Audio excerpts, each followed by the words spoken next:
நமஸ்காரங்களை அன்போடு ஆத்மார்த்தமாய் அர்ப்பணிக்கின்றோம். இன்றைய சத்சங்கத்தினுடைய தலைப்பு திலக அப்புறம் மூர்த்தி ஆத்மா கொடுத்துருக்காங்க. தலைப்பு என்னன்னா, சரியான பாதைன்னு தெரிந்தோம், மனம் தவறான பாதையை நோக்கியே போயிட்டு இருக்கு, ஏன் அப்படிங்கிறது தான் இன்னைக்கு சத்சங்கத்தின் தலைப்பு.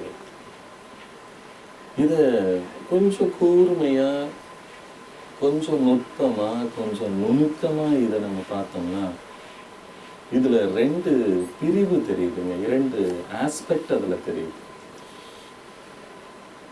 சரியான பாதையில போகணும்னு நம்ம நினைச்சும் தவறான பாதைக்கு போகுதுங்க 2 ஆஸ்பெக்ட் இருக்கு. இப்ப சரியான பாதையில போகணும்னு நினைக்கிறது எது, தவறான பாதையில போறது எது? இப்படி 2 இருந்தா தானே அந்த ஒரே இடத்தில் 2 செயல் நடக்கும்.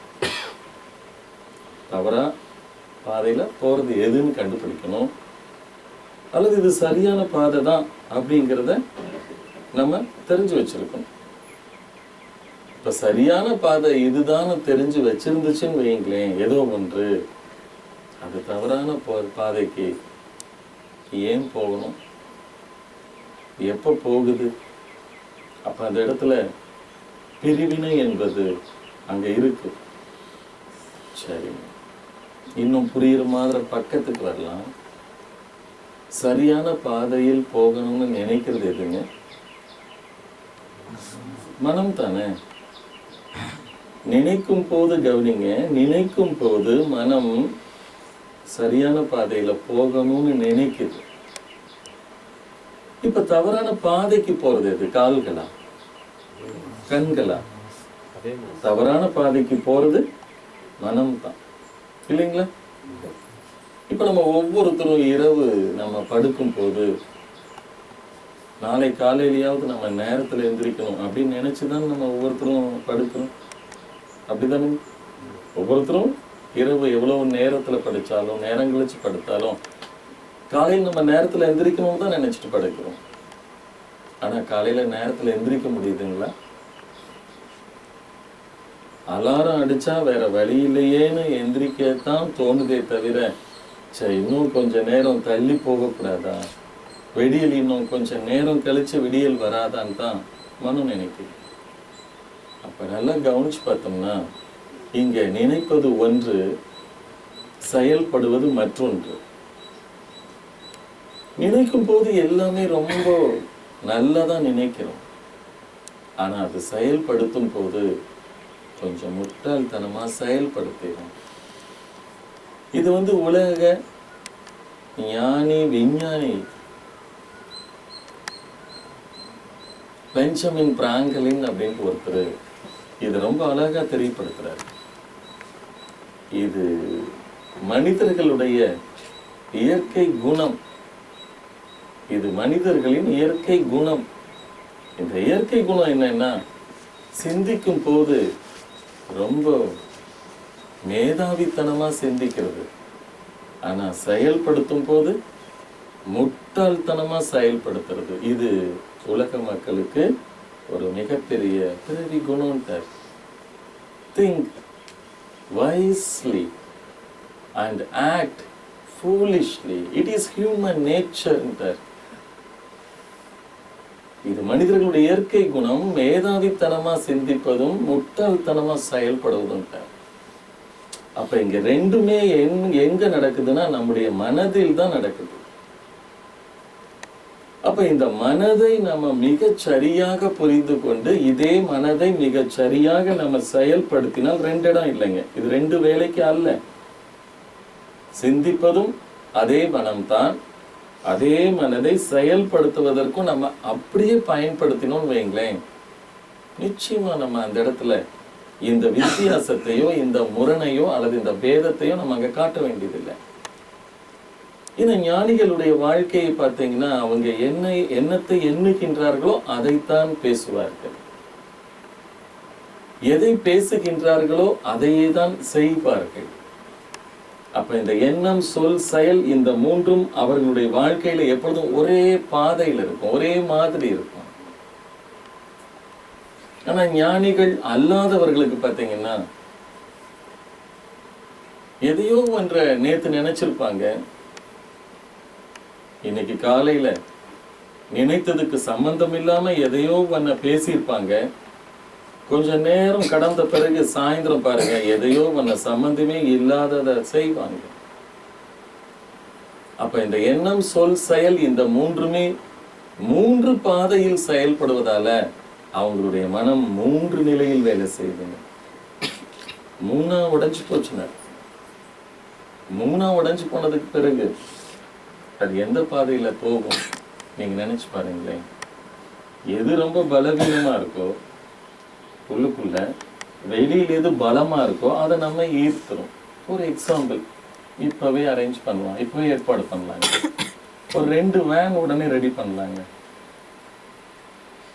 யார் யாரெல்லாம் சினிமாக்கு போக விரும்புறீங்களோ அவங்கெல்லாம் ஒரு வேன்ல ஏறிக்கும். யார் யாரெல்லாம் கோவிலுக்கு போகணுமோ அவங்கெல்லாம் இன்னொரு வேன்ல ஏறிக்கலாம். எந்த வேன் நிறைஞ்சிருக்கும், எந்த வேன் காலியா இருக்கும் சொல்லுங்களேன். பாருங்களேன், சினிமாக்கு போகணுங்கிற வேன் நிறைஞ்சு வெளியும், அங்க வெளியே நின்று அழுதுட்டு இருப்பாங்க 4 பேர். எனக்கு பாருங்க கொஞ்சம் அட்ஜஸ்ட் பண்ணுங்க, சீட்டு கொடுங்க, நான் நின்றுட்டாவது வந்துக்கிறேன், அல்லது டிரைவர் இறக்கி கொடுங்க, அந்த சீட்லயாவது உட்காந்துக்கிறேன்னு சொல்ற அளவுக்கு அந்த வேன்ல கூட்டம் அதிகமா இருக்கும். இதே இப்ப நீங்க யோசிச்சு பாருங்களேன்.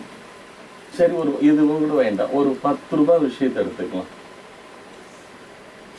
தண்ணீர், குடி தண்ணீர் ஒரு பாட்டில் 10 ரூபாய் தான் அப்படின்னு வச்சுக்கோங்க. கோக்கு ஒரு பாட்டில் 10 ரூபாய் தான். ரெண்டுமே 10 ரூபாய் தான். உங்களுக்கு தண்ணீர் வேணுமா, கோக்கு வேணுமா அப்படின்னா என்ன கேட்பாங்க? 10 ரூபாய், கோக்கே போதும், இப்படிதான் நினைப்பாங்க. அதே போல பால் 20 ரூபாய் தான், கல் 20 ரூபாய் தான். மக்கள் விரும்புறது எதைங்க? பால் இல்லாம கூட டீ குடிச்சுக்கிறேங்க, வரக்காப்பியாவது கொடுங்க குடிச்சுக்கிறேன், ஆனா கிடைக்கிற சான்ஸை விட மாட்டேன்னு தானே நினைக்கிறாங்க. அப்ப எல்லோருக்கும் உள்ளுக்குள்ள பார்த்தீங்கன்னா ஏதோ ஒரு தவறை மறைமுகமாக செய்வதற்கு முயற்சி தொடர்ந்து நடந்துட்டே தான் இருக்கு நம்ம ஒவ்வொருத்தருக்குள்ள. என்ன காரணம்னா, இந்த சமூகம் தவறுகளை வெளிப்படையா செய்வதை தடுத்துட்டு வரும். இது ரொம்ப கவனிக்க வேண்டிய ஒரு கட்டம், மிகவும் கவனிக்கணும். தவறுகள் இந்த சமூகத்தில் வெளிப்படையாக தடுக்கப்படுகின்றன. தவறுகள் இந்த சமூகத்துல வெளிப்படையா செய்வதற்கு வழி இல்லாத போது ஒரு மனிதன் என்ன பண்றான்? அதை மறைமுகமா தன் மனதிற்குள் செய்ய பழகிறான். இப்ப இந்த மரத்தை எடுத்துக்கொண்டால், ஒரு மரத்தை எடுத்துக்கொண்டால் அந்த மரத்தினுடைய வேர் வெளிச்சத்தில் வளராதுங்களாம். மரத்தினுடைய வேர் எப்பொழுதுமே மண்ணுக்கடியில, நிலத்துக்கடியில, இருட்டில் தான் வளரும். நீங்க வேணா குழி பறிச்சு அந்த வேர்கள் வெளியில தெரிகிற மாதிரி நீங்க செஞ்சு பாருங்க, அந்த மரம் என்ன ஆயிடும்? பட்டு போயிடும்.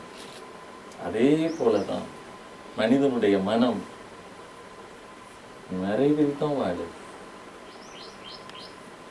மறைஞ்சு ஒளிஞ்சுதான் அது பல காரியங்களை செஞ்சிட்டு இருக்கு.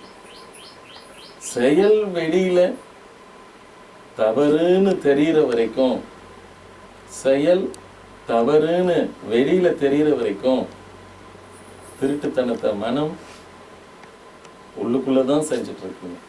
எல்லாத்துக்குள்ளேயும் திருட்டுத்தனத்தை மனம் மறைஞ்சு ஒளிஞ்சு உள்ளதான் செஞ்சுட்டு இருக்கு. இது தினம் தினம் மனம் செய்கின்ற தினக்கடன். தினம் தினம் அதைத்தான் செஞ்சுட்டு இருக்கு. வெளியில பார்த்தீங்கன்னா ஒவ்வொரு நாளும் செயல் நம்மை தப்பு வச்சுட்டு இருக்கு, அல்லது தப்பிக்க வச்சுட்டு இருக்கு.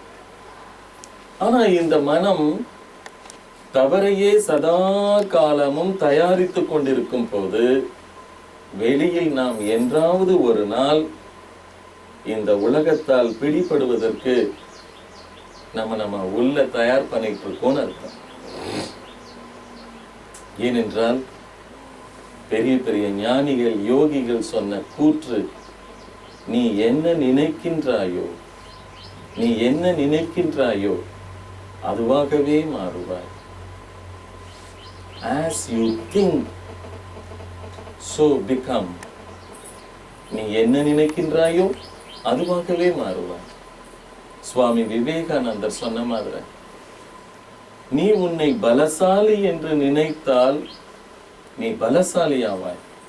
நீ பலவீனன் என்று நினைத்தால் நீ பலவீனன் ஆவாய். பலமும் பலவீனமும் வேறு எதிலும் இல்லை. பலமும் பலவீனமும் வேறு எதிலும் இல்லை, உன் மனதை தவிர. பாருங்க, பலமும் பலவீனமும் வேறு எதிலும் இல்லை, உன் மனதை தவிர. இது அப்படியே நம்ம கொஞ்சம் திருப்பி பார்க்கலாமே. நல்ல பாதை, நம்ம சத்சங்கத்தினுடைய தலைப்பு நல்ல பாதை தீய பாதை. இந்த நல்ல பாதை தீய பாதை என்பது வேறு எங்குமே இல்லை. எங்க இருக்குங்க? நம்முடைய மனதில் தான் இருக்கு. நம்ம தேர்ந்தெடுக்கக்கூடியது சினிமாவா கோவிலா, தண்ணீரா கோக்கா, பாலா கல்லா. ரொம்ப சாதாரணமா நம்ம இப்ப பேசின விஷயங்களை கூட நம்ம கொஞ்சம் ஆழமா நம்ம யோசிச்சு பார்த்தா, நம்ம எதை தேர்ந்தெடுக்கிறோமோ அதுதான் நாம், வேற ஒண்ணுமே இல்லை. இங்க எல்லாத்துக்கும் கவனிச்சு பார்த்தா, இங்க இருக்கிற எல்லாத்துக்கும் அல்லது உலக மக்கள் எல்லாத்துக்குமே மனம் என்பது இருக்குல்லங்களா? எல்லாத்துக்குமே மனம் என்பது, எல்லாத்துக்குமே செயல் என்பதும் இருக்குங்க. ஆனா இங்க என்ன ஒரு மிகப்பெரிய பிரச்சனைனா, நம்ம கிட்ட அந்த மனம் என்கின்ற படகு அல்லது மனம் என்கின்ற கப்பலை ஓட்டிட்டு போறதுக்கான சரியான துடுப்பு அல்லது சரியான பாய்மரம் அல்லது சரியான சுக்கான் நம்ம கிட்ட இல்லை. இவ்வளவுதான் இதுல விஷயம் அல்லது வித்தியாசம் என்பது இவ்வளவுதான். நம்ம கிட்ட படகு இருக்கு, நம்ம கிட்ட கப்பல் இருக்கு. அந்த படகுக்கு நம்ம கிட்ட துடுப்பு இல்லை. கப்பல் இருக்கு, ஆனா நம்ம கிட்ட சுக்கான் இல்லை. இப்படிப்பட்ட ஒரு படகையோ கப்பலையோ வச்சுக்கிட்டு நம்ம எப்படி புயல் அலை அதிகமான இந்த வாழ்க்கை கடலை கடந்து போறது? எப்படி மூழ்கி போகணும்னு ஆசைப்படுறவங்களுக்கு படகே தேவையில்லை. அப்புறம் எதுக்கு அவங்களுக்கு துடுப்பு, பாய்மரம், சுக்கான் எல்லாம்? ஆனா கரையே ஏறி ஆகணும், வாழ்ந்தே தீரணும் அப்படின்னு நினைக்கக்கூடிய நம்மை போன்றவர்களுக்கு நிச்சயம் துடுப்பாகட்டும், பாய்மரமாகட்டும், சுக்கான் ஆகட்டும் முக்கியமான தேவை. இப்ப இந்த மனதிற்கு ஒரு படகிற்கு துடுப்பு, ஒரு கப்பலுக்கு சுக்கான் போல நம்ம மனதிற்கு சுக்கான் எது தெரியுங்களா? நம்ம மனதிற்கு துடுப்பு எது தெரியுங்களா? விழிப்புணர்வு. நல்லா கவனிக்கணும். இந்த சரியான பாதையும் நம்ம மனதிற்கு முன்னால இருக்கு, தவறான பாதையும் மனதிற்கு முன்னால இருக்கு. ஆனா போக விரும்பாமலேயே நம்மை தள்ளுவது எந்த பாதைக்கு? தவறான பாதைக்கு தான் தள்ளு. என்ன காரணம்னா, நம் குற்றம் அல்ல, நம் குற்றம் அல்ல, இந்த சமூகத்தினுடைய குற்றம் அல்லது சமூக சாபக்கேடு. என்னன்னா, ஒரு மனிதன் கெட்டு போறதுக்கு கண்ணை திறந்துகிட்டு ஒரு தவறான ஒன்றை தேர்ந்தெடுக்கணுங்கிற அவசியம் இல்லை. நீங்க நல்லா கவனிக்கணும். கண்ணை மூடிட்டு கை நீட்டினா கூட கைக்கு தட்டுப்படுவது எதுவா இருக்கும்? இந்த சமுதாயத்துல தவறு தான், கெடுதல் தான். ஆனா நல்லதை தான் நம்ம என்ன பண்ணி ஆகணும்? தேடி தேடி வாங்கி ஆகணும், தேடி தேடி கண்டுபிடிச்சாகணும். இப்ப ஒரு ரூபாய் பெருமானம் உள்ள ஒரு பேனா வாங்க போனால் கூட நல்ல பேனாவை பார்த்து கொடுங்கன்னு தான் கேட்கணும், இல்லைங்களா? சரி, கந்தல் துணி உடுத்திய ஒரு பிச்சைக்காரராக இருந்தா கூட அவரு இன்னைக்காவது நல்ல சாப்பாடு கொடுங்கன்னு தான் கேட்குறாங்க, இல்லைங்களா? நல்லா கவனிச்சு பார்க்கணும். நம்ம ஒவ்வொருத்தரும் எவ்வளவு கெட்டவங்களா இருந்தாலும் நம்ம வெளியில எதிர்பார்க்கறது என்னங்க? உள்ளுக்குள்ள நம்ம ஒவ்வொருத்தரும் கெட்டவங்களா இருக்கும்னு நினைச்சுக்குங்க. ஆனாலும் நம்ம கெட்டவங்களா உள்ள இருக்கிற நம்ம வெளியே எதிர்பார்க்கறது என்னங்க? பார்த்தீங்களா? நான் அப்படிதான், நான் வந்து ரொம்ப கோபக்காரன் தான், ஆனா என் ஃப்ரெண்ட் என்னவா இருக்கணும், ரொம்ப சாந்தக்காரனா இருக்கணும். நான் வந்து ஒரு செலவும் மற்றவங்களுக்காக செய்ய மாட்டேன், ஆனா என் ஃப்ரெண்டு எனக்கு எப்பொழுதுமே செலவு பண்ணிட்டு இருக்கணும். இப்படி நினைச்சா அந்த உறவு நீடிக்காது, அந்த உறவும் கிடையாது. அப்ப மற்றவங்க எல்லாம் நமக்கு நல்லதையே செய்யணும், நமக்கெல்லாம் நல்லதையே கொடுக்கணும், நமக்கெல்லாம் நல்லவங்களா இருக்கணும் அப்படின்னு நினைக்கக்கூடிய நம்ம ஒவ்வொருத்தரும் நம்முடைய உள்ளத்தை அல்லது மனத்தை அல்லது நம்முடைய சுயத்தை நம்ம என்னவா மாத்தணுங்க? என்னவா மாத்தணும்?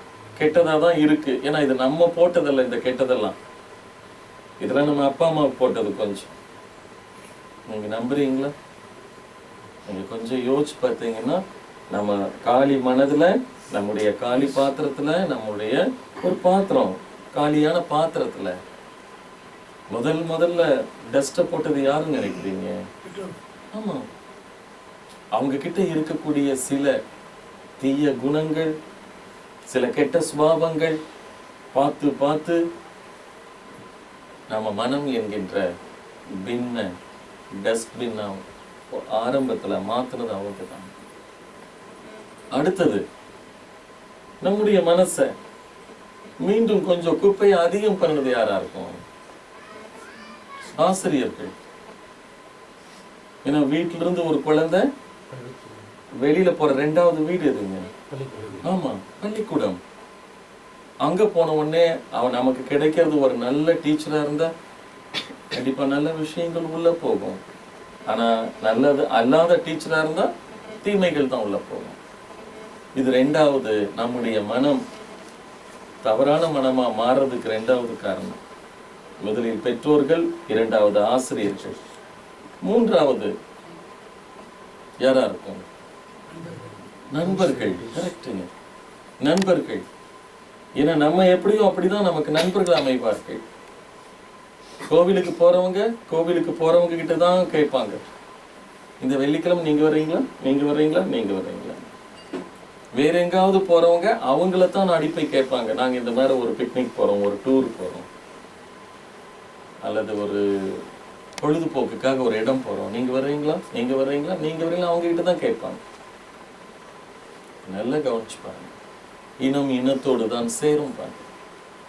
அந்த மாதிரி நண்பர்கள் நமக்கு எப்படி அமைகின்றார்களோ அதன்படிதான் அடுத்தது நமக்குள்ள விழுகின்ற குற்றங்கள், தவறுகள், தவறான பாதையா தான். அடுத்தது ஒண்ணுதான். அடுத்தது நம்மை பாழ்படுத்துவது, நம்மை தவறான மனிதர்களா மாத்துறது இந்த சமுதாயம். முதலில் பெற்றோர்கள், 2வது ஆசிரியர்கள், 3வது நண்பர்கள், 4வது சமுதாயம். நீங்க இந்த 4 விஷயத்துல மட்டும் உங்களுக்குள்ள என்ன விழுந்திருந்தாலும், இப்ப சத்சங்கத்துக்கான பதிலுக்கு நம்ம வந்துட்டோம். இந்த 4 பேர்த்தினால உங்களுடைய மனம் தவறான மனமாக உருவாக்கப்பட்டிருந்தாலும், நீங்கள் இன்று இந்த நிமிஷத்தில் இருந்து நீங்க விழிப்புணர்வு என்கின்ற ஒரு வெளிச்சத்தை, ஒரு பிரகாசத்தை, ஒரு சுடர அல்லது ஒரு ஜோதியை நீங்க உள்ள கொண்டு போயிட்டீங்கன்னு வைங்களேன், நீங்க இந்த 4 நிலையிலிருந்து நிச்சயம் கடந்து வெளியில வந்துடலாம். இதுக்கு முன்னால எல்லாம் நீங்க தவறான பாதையிலையும், தவறான செயல்லையும், தவறான எண்ணத்தோடு, தவறான பேச்சோடு, தவறான வாழ்க்கையில நீங்க இருந்ததுக்கு காரணம் இவங்க 4 பேர். இந்த நிமிஷத்திலிருந்து கடந்த நிமிஷம் வரைக்கும் வச்சுக்கங்களேன். ஏன்னா அது வரைக்கும் நமக்கு எப்படி மாறுறதுன்னு அந்த ட்ரீட்மெண்ட் தெரியல. அதனால இங்க வந்து உட்கார்றதுக்கு முன்னத்த நிமிஷம் வரைக்கும் இவங்க 4 பேர் தான் காரணம். நம்ம தவறான பாதையில போயிட்டு இருக்கிறதுக்கு, தவறான பாதையில வாழ்ந்துட்டு இருக்கிறதுக்கு இந்த 4 பேர் தான் காரணம். ஆனா இந்த சத்சங்கம் முடிச்சு நம்ம வெளியில போயும் மீண்டும் தவறான பாதையிலேயே நம்ம போயிட்டு இருக்கிறோம்னா இவங்க 4 பேர் தான் காரணமா? கண்டிப்பா, உறுதியா சொல்லலாம். இந்த விஷயத்த தெரிஞ்சுக்காத வரைக்கும், இது சரி எது தவறு எதுன்னு புரிஞ்சுக்காத வரைக்கும் அவங்க 4 பேர்த்த குற்றம் கூறுபவர்களாக இருக்கின்ற நாம், கடந்த க்ஷணங்களுக்கு அவங்க தான் குற்றவாளி. இந்த 4 பேர் பெற்றோர்கள், ஆசிரியர்கள், நண்பர்கள், சமூகம். இதெல்லாம் கடந்த நிமிஷத்துக்கு சம்பந்தப்பட்டது. ஆனா இனி அடுத்து வரக்கூடிய நிமிஷத்துல நீங்க தவறான பாதையில போனீங்கன்னா அதுக்கு காரணம் அவர்கள் 4 பேர் அல்ல, நீங்கள் நீங்கள் நீங்கள் நீங்கள் மட்டும்தான். இப்பதான் நம்ம அந்த பாயிண்ட பிடிச்சிருக்கோம். சுக்கான் இப்பதான் நம்ம கை கிடைச்சிருக்கு. இதுவரைக்கும் கரையை நோக்கி அல்ல, வேறு ஏதோ ஒன்றை நோக்கி போயிட்டு இருந்த நம்ம வாழ்க்கைங்கிற கப்பலுக்கு இப்ப சுக்கான் கைக்கு கிடைச்சிருக்கு. இப்ப மனம் என்கின்ற படகுக்கு இப்பதான் துடுப்பு கிடைச்சிருச்சு. இப்ப ஏன் நம்ம துடுப்ப மிக சரியான முறையில நம்ம போட்டோம்னா கண்டிப்பா என்றாவது ஒரு நாள் நம்ம கரையை நம்ம அடைந்தே தீருவோம். சுக்கா நம்ம கைக்கு கிடைச்சிருச்சு. இப்ப வாழ்க்கைங்கிற கப்பலை மிக சரியான பாதையை நோக்கி ஓட்டினோமானால் நிச்சயம் என்றாவது ஒரு நாள் நம்ம கரை இறங்குவது நிச்சயம். இப்ப இந்த விழிப்புணர்வு என்கின்ற ஒன்று இல்லாதனாலதான் நல்ல பாதையில தான் போகணும்னு நினைக்கிறோம். ஆனா மனம் தவறான பாதைக்கே இழுக்கின்றது அல்லது நம்மை செலுத்துகின்றது என்பது இந்த விழிப்புணர்வு இல்லாத மனதின் 2 செயல்பாடுகள். ஒரே பாத்திரத்துல அதே அமுதம் எங்க வச்சிருக்கீங்க அப்படின்னு கேட்டா அந்த பாத்திரத்தெல்லாம் வச்சிருக்கேன்னு சொல்றோம். ஆமா, அங்கிருந்த விஷம் எங்க வச்சிருக்கீங்கன்னு கேட்டோம், அதுவும் அதே பாத்திரத்தெல்லாம் வச்சிருக்கோம்னு சொல்றோம். ஒரே பாத்திரத்துல அமுதத்தையும் விஷத்தையும் வச்சிருந்தோம்னா அமுதமும் அதுலதானே வச்சிருக்காங்க, அதனால ஒண்ணும் ஆகாதுப்பான்னு எடுத்து குடிச்சிட முடியுமா? ஒரே பாத்திரம், அமுதம் அதுக்குள்ள, விஷம் அதுக்குள்ள. பரவாயில்ல, முதல்ல அமுதத்தானே ஊத்துனாங்க, அதனால அமுதத்தை குடிச்சா ஒண்ணும் ஆகாதுன்னு நினைக்க முடியுமா? அல்ல, அமுதமும் அதுல தானே இருக்கு, அதனால அமுதம் தான் வேலை செய்யும் நினைச்சு நம்ம குடிக்க முடியுமா?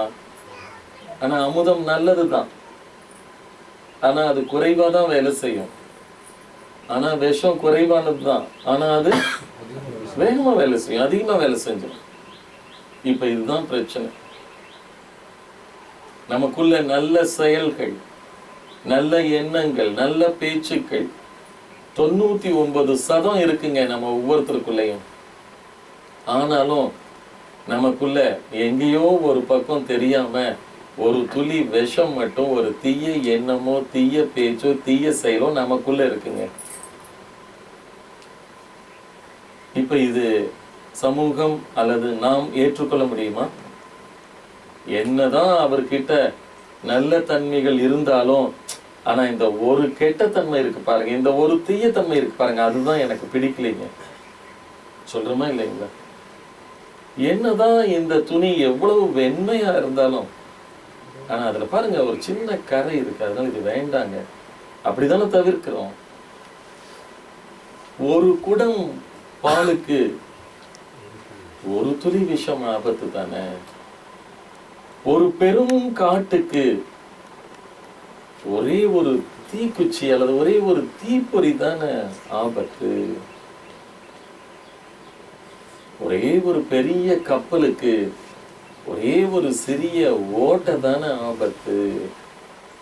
அதே போல நம்ம ஒவ்வொருத்தருக்குள்ளேயும் எவ்வளவு நல்ல தன்மைகள் இருந்தாலும் அந்த நல்ல தன்மைகளை எல்லாம் பின்னுக்கு தள்ளிட்டு முன்னுக்கு நிற்பது எது என்றால் நம்மிடம் இருக்கின்ற ஒரே ஒரு தீய எண்ணம், தீய பேச்சு, தீய செயல் தான்.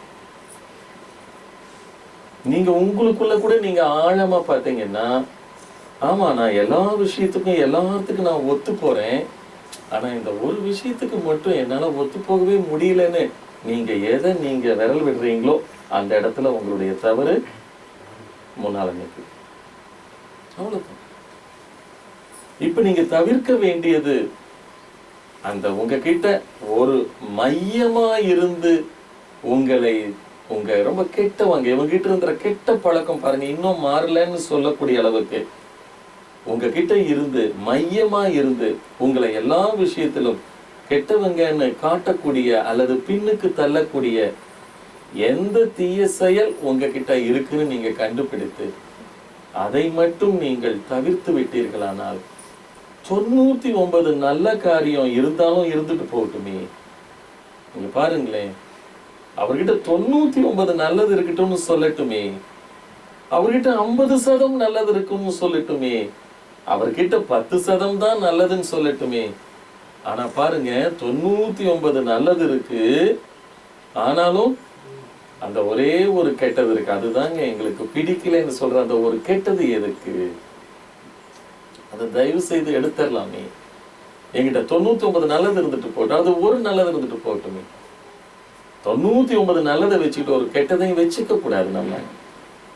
அதே போல ஒரு பெரிய ஒரு உயர்ந்த ஒரு மலை உச்சிக்கு, ஒரு பெரிய பாறாங்கல்ல நம்ம இரவு பகலா கடப்பாரை வச்சு நம்பி நம்பி அந்த மிகப்பெரிய பாறாங்கல்ல அந்த மலையினுடைய உச்சிக்கு கொண்டு போறதுக்கு சமம் நம்ம நல்ல பேர் எடுக்கின்ற அந்த ஒரு செயல்.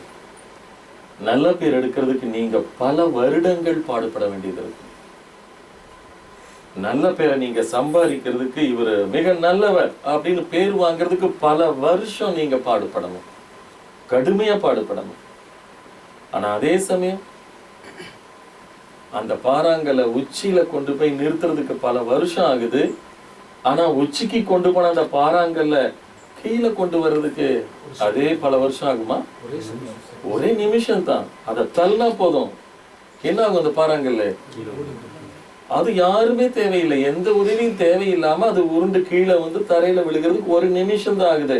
ஆனா அந்த ஒரு நிமிஷம் கீழே வரக்கூடிய பாறாங்கல்ல நீங்க அந்த மலையின் உச்சிக்கு கொண்டு போறதுக்கு நீங்க செலவழிச்சதோ 40 வருஷம், 30 வருஷம், 50 வருஷம், 60 வருஷம். நல்லா கவனிச்சு பாருங்களேன். நல்லவர் என்கின்ற பெயர் எடுப்பதற்கு நீங்க பல வருஷங்கள் பாடுபடணும். நீங்க தீயவர் என்று பெயர் எடுக்கிறதுக்கு ஒரு நிமிஷம் போதுமான. எனவே நாமும் ஒவ்வொருவரும் நம்மை நல்ல பாதைக்கு செலுத்துவதும் நம்முடைய மனம்தான், நம்முடைய உடல் அல்ல, நீங்கள் அல்ல.